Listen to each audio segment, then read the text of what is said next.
ஜம்மு காஷ்மீரில் மேக வெடிப்பு காரணமாக ஏற்பட்ட திடீர் வெள்ளத்தில் சிக்கி 4 பேர் உயிரிழந்தனர்.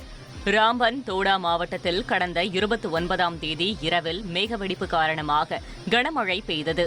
இதனால் ஏற்பட்ட வெள்ளப்பெருக்கில் பல வீடுகள் அடித்து செல்லப்பட்டன. தோடா ராம்பன் இடையிலான சாலை போக்குவரத்து துண்டிக்கப்பட்டது.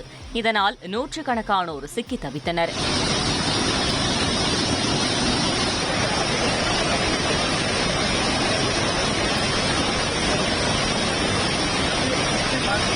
ஜம்மு காஷ்மீர் போலீசார், இந்திய ராணுவத்தினர், சிஆர்பிஎஃப் வீரர்கள் இணைந்து மீட்புப் பணிகளை மேற்கொண்ட நிலையில் இதுவரை 4 உடல்கள் மீட்கப்பட்டதாக ராம்பன் காவல்துறை தரப்பில் தெரிவிக்கப்பட்டுள்ளது.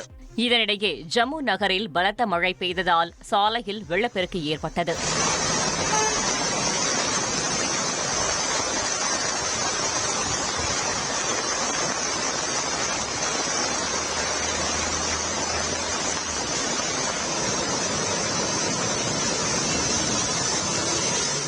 இந்நிலையில் ஜம்முவில் கனமழையால் ராவி நதியில் வெள்ளப்பெருக்கு ஏற்பட்டு பாலத்தின் ஒரு பகுதி அடித்து செல்லப்பட்ட நிலையில் தற்காலிக போக்குவரத்திற்காக பெய்லி பாலத்தை இந்திய ராணுவம் அமைத்துள்ளது.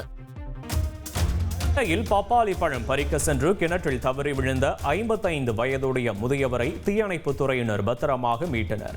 சென்னை மதுரவாயில் வேல் நகரைச் சேர்ந்த ஸ்ரீனிவாசன் என்பவர் தனது வீட்டின் பின்புறம் உள்ள பப்பாளி மரத்தில் பப்பாளி பழம் பறிக்க சென்றுள்ளார். அப்போது கால் தவறி அருகில் இருந்த கிணற்றில் ஸ்ரீனிவாசன் விழுந்துள்ளார். இதுகுறித்து அவரின் உறவினர்கள் அளித்த தகவலின் பேரில் விரைந்து வந்த தீயணைப்புத் துறையினர் முதியவரை பத்திரமாக மீட்டனர். கோவில்பட்டி அருகே பள்ளியில் மாணவனை அடித்த ஆசிரியர் மீது 2 பிரிவுகளின் கீழ் வழக்கு பதியப்பட்டுள்ளது. தூத்துக்குடி மாவட்டம் அத்தைக்கொண்டானில் செயல்பட்டு வரும் தனியார் மேல்நிலைப் பள்ளியில் செந்தில்வேல் மூவேந்தர் என்ற மாணவன் 12ஆம் வகுப்பு படித்து வருகிறார்.